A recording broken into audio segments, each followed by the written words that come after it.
One of the cool features in this home are the lighting fixtures. Explain to us kind of.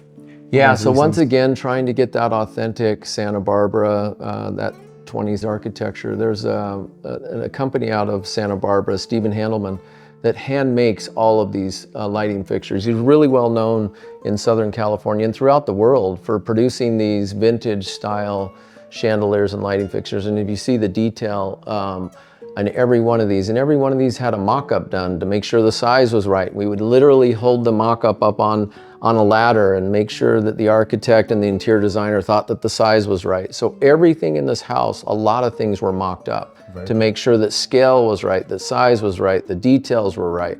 So a lot of, just like once again looking at that fireplace, same thing. The chamfered corners, the different architectural style. I just love how that looks so authentic and real. So those little things that most people don't even think about when it comes to, most people just buy a light and hopefully it works out, or kind of did some, but the fact that you guys had mock-ups and you guys looked at every little detail because they're custom lights being made, that's a cost that you don't want to waste. Right. All right, so John, I know that you guys spent a lot of detail and a lot of time and energy on this courtyard. Yeah. Tell us about it. Yeah, so this courtyard is the focal feature when you walk in the front door. You can see it from the front door, you can see it from the family room, you can see it from the living room. The nice thing about it is everything is powered, so you've got pocket doors.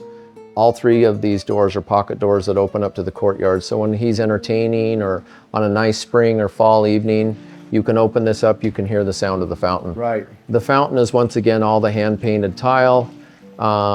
The motor and everything is remote so that you don't hear that running. And I love the detail here. He didn't want to step down going into the courtyard. Look how clean the transitions are right here. Yeah. Pocket door, I didn't realize that.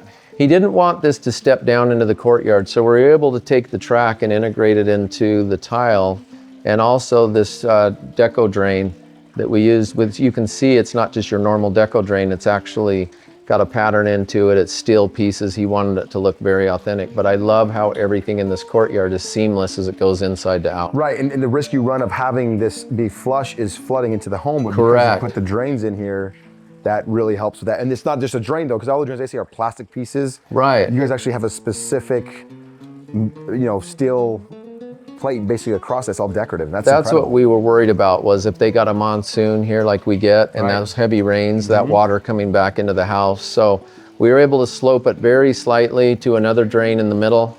But all around all three doors, you have those channel drains that keep the water from coming in. Plus you have copper rain gutters on every throughout the house, which is very authentic. Once again, all the lights in this courtyard are gas lamps, so at night this just flickers and it's unbelievable. I can only imagine. That's great.